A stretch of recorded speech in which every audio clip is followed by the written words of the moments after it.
E aí, galerinha, bora para mais um Revisa aí?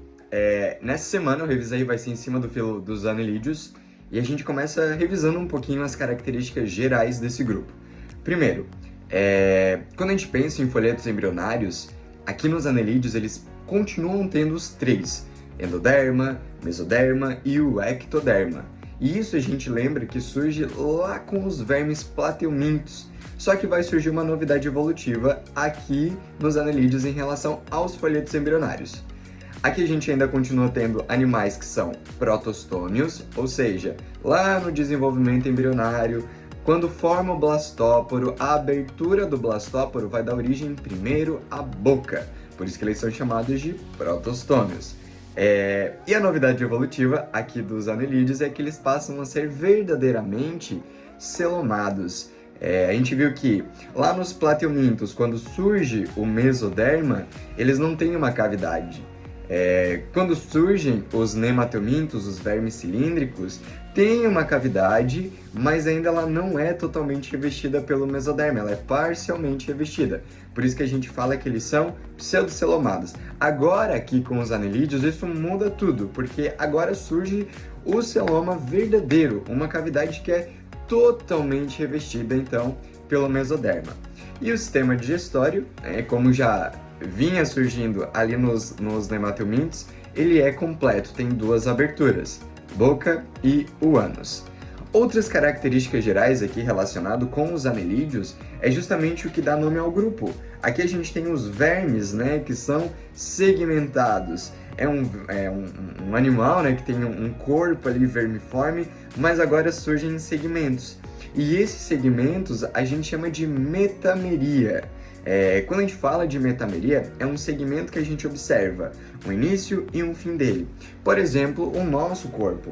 Nós somos animais metamerizados. A gente tem a cabeça, eu sei onde começa, onde termina, eu tenho o tronco, eu sei onde começa, onde termina.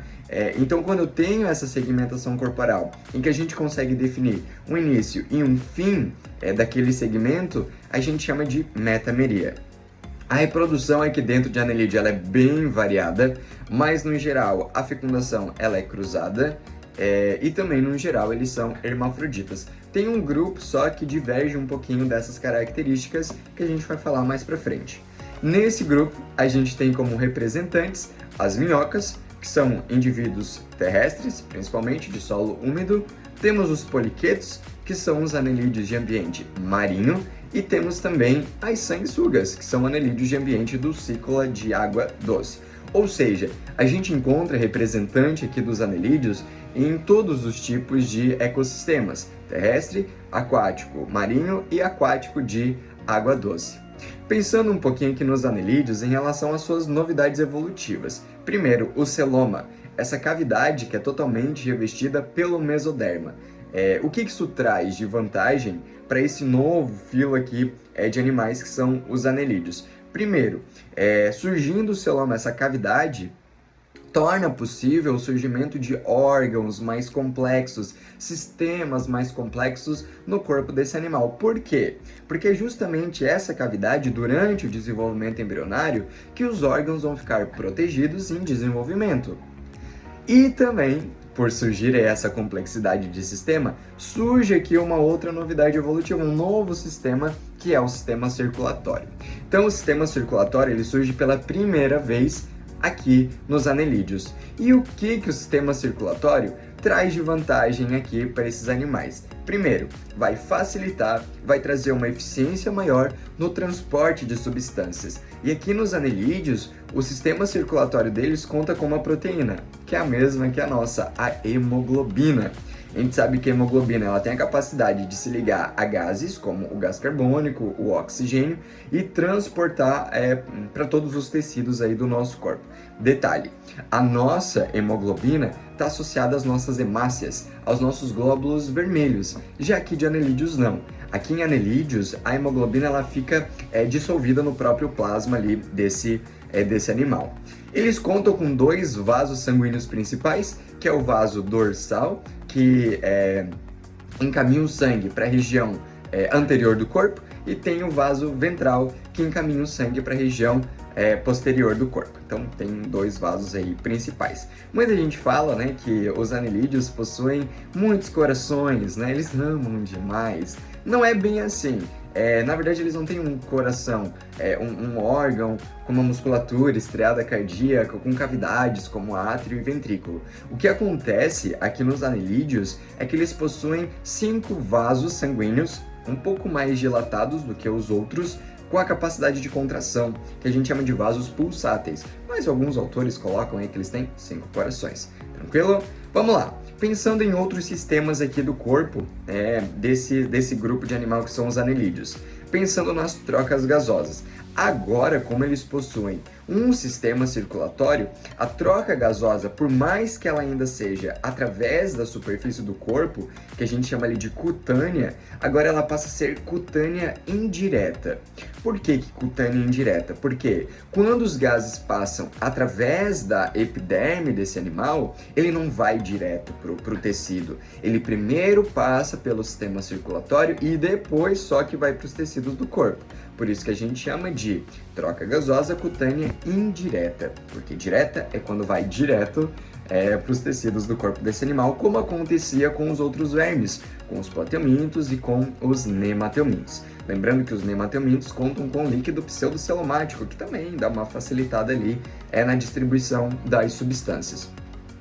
Mas uma coisa que muda bastante no corpo desses animais é o sistema excretor, que agora a gente tem um sistema de metanefrídeo.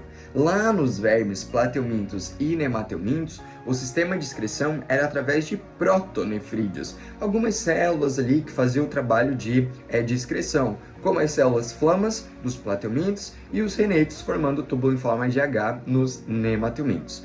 Agora, aqui em anelídeo, surge um metanefrídeo, algo que já se aproxima um pouco do nosso sistema de excreção, a nossa bexiga.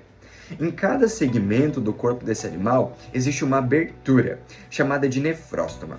Através desse nefróstoma, entram ali líquidos corporais, que são filtrados e ficam armazenados dentro do metanefrídeo, que é uma espécie de bexiga do corpo desse animal, que através de uma tubulação leva até um poro, esses poros, os nefridióporos, ao longo do corpo desse animal.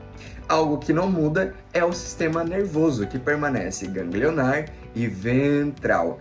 Algumas células nervosas ali se organizando em gânglios e nervos distribuídos longitudinalmente aí ao longo do corpo desse animal. Em questão à reprodução, aqui a gente foca muito na reprodução de anelídeos como as minhocas e as sanguessugas, porque é muito semelhante. Lá nos poliquetos, que são os marinhos, é um pouquinho diferente. Vamos falar aqui um pouquinho de reprodução de minhocas, então, que é o nosso modelo de reprodução de anelídeos.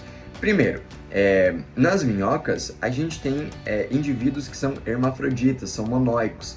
Cada indivíduo tem a capacidade de produzir os 2 tipos de gametas. E aqui, quando a gente pensa na cópula das minhocas, ela ocorre de forma cruzada, precisa de 2 indivíduos, e aqui a cópula ela acontece nos 2 indivíduos. Então as 2 minhocas saem grávidas ali depois da fecundação. O que acontece? Eles se posicionam invertidamente para que ocorra ali o acasalamento, e cada um dos indivíduos produz os 2 gametas, já que eles são hermafroditas. Existe uma estrutura reprodutiva que é chamada de clitelo. O clitelo é uma parte, quem já viu aí uma minhoca, que é uma parte mais clarinha, mais amarelada, um pouco mais dilatada no corpo do animal. O clitelo é responsável pela secreção de substâncias que vão formar um casulo, onde vai ocorrer a fecundação aqui desse animal. Então, se a fecundação ocorre dentro do casulo, fora do corpo do animal, então a gente tem aqui o quê? Uma fecundação externa. Como é que isso acontece? Quando eles se posicionam de forma invertida, um sobre o outro, eles vão produzir o espermatozoide, o gameta masculino, e esse gameta masculino vai simultaneamente para o corpo dos 2 animais e fica armazenado dentro de uns reservatórios, um reservatório espermático ali. Depois eles se desprendem, porque daí esse de cima já passou o espermatozoide para o receptáculo do de baixo, o de baixo já passou o espermatozoide para o receptáculo do de cima, então eles se desprendem. Lá no clitelo, a parte que gera o casulo, vai formar o casulo e para dentro desse casulo é jogado o gameta feminino. Esse casulo vai deslizar até a parte onde ficaram guardados os espermatozoides e vai ocorrer ali a fecundação.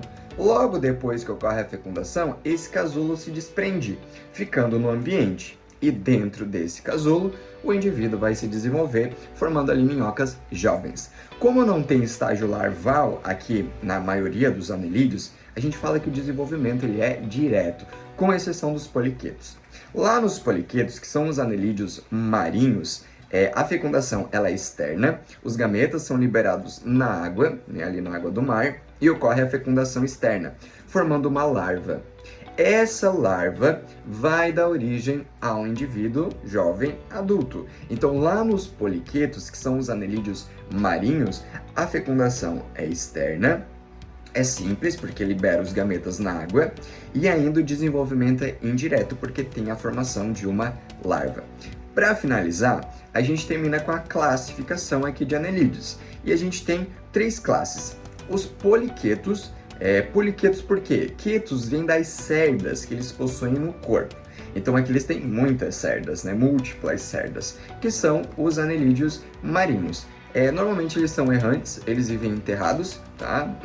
Nas profundezas, né? No solo marinho, deixando só a parte da cabeça para fora, onde eles têm uma estrutura chamada de parapódios, que serve para filtrar as partículas alimentares que estão ali no ambiente. Mas a gente também tem os oligoquetos. Oligoquetos é que eles têm poucas cerdas. E aí, no caso, são as minhocas, né? Indivíduos aí terrestres, né? De solo úmido, e são muito importantes para o solo, inclusive, porque eles vão fazer com que o solo fique mais aerado, né? Já que eles se escavam, formam túneis aí, facilitando ali o desenvolvimento de algumas plantas. E também temos os aquetos, que também são chamados de irudíneos, porque eles secretam uma substância chamada de irudina, que tem um fator anticoagulante. As sanguessugas têm hábito hematófago, por isso que essa proteína facilita a nutrição desses animais. Não deixa o vaso sanguíneo do hospedeiro, né, do hospedeiro ali que ele vai parasitar, se fechar. Então ele consegue ficar tirando sangue por muito tempo. Essa substância já foi usada na área médica por muito tempo, em cirurgias principalmente, e ainda hoje as sanguessugas são utilizadas em vários métodos alternativos aí na medicina, como o tratamento para enxaqueca, por exemplo. Então ficamos por aí, fizemos aí um apanhado bem simples em relação aos anelídeos, e na próxima semana a gente continua aí, e aí a gente vai para nossas últimas aulas de revisa aí. Então um abraço para vocês, até já!